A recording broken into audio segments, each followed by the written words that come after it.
ദുബായിൽ ലഹരിമരുന്ന് കൈവശം വെച്ച യുവതിക്ക് 10 വർഷം തടവ്. ജയിൽ ശിക്ഷ അനുഭവിച്ചു കഴിഞ്ഞാൽ നാട്ടിലേക്ക് നാടുകടത്താനും ദുബായ് ക്രിമിനൽ കോടതി ഉത്തരവിട്ടു. ലഹരിമരുന്ന് ഉപയോഗിച്ചതിനും കൈവശം വെച്ചതിനും ദുബായ് അൽത്തവാറിന് സമീപത്തു നിന്ന് കഴിഞ്ഞ വർഷം ഏപ്രിലാണ് 35-കാരിയെ ആന്റി നാർക്കോട്ടിക് യൂണിറ്റ് കസ്റ്റഡിയിലെടുത്തത്. യുവതിക്ക് 10 വർഷം തടവിന് പുറമെ 1 ലക്ഷം ദിർഹം പിഴയും ചുമത്തി. ജയിൽ ശിക്ഷ അനുഭവിച്ചു കഴിഞ്ഞാൽ നാട്ടിലേക്ക് നാടുകടത്താനും ദുബായ് ക്രിമിനൽ കോടതി ഉത്തരവിട്ടു. 2 വർഷത്തേക്ക് യുവതിയുടെ പണമിടപാടുകൾ മരവിപ്പിച്ചു. UAE സെൻട്രൽ ബാങ്കിൽ നിന്ന് മുൻകൂർ അനുമതി വാങ്ങാതെ അക്കൗണ്ടിലേക്ക് പണം അയക്കാനോ നിക്ഷേപിക്കാനോ കഴിയില്ല.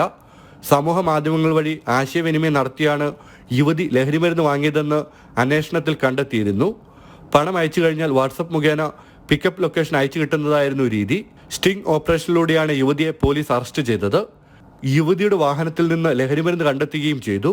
രാജ്യത്തിന് പുറത്തുള്ള വ്യക്തിയാണ് ലഹരിമരുന്ന് എത്തിച്ചു കൊടുത്തതെന്ന് യുവതി പോലീസിന് മൊഴി നൽകിയിട്ടുണ്ട്. ജനം, ദുബായ്.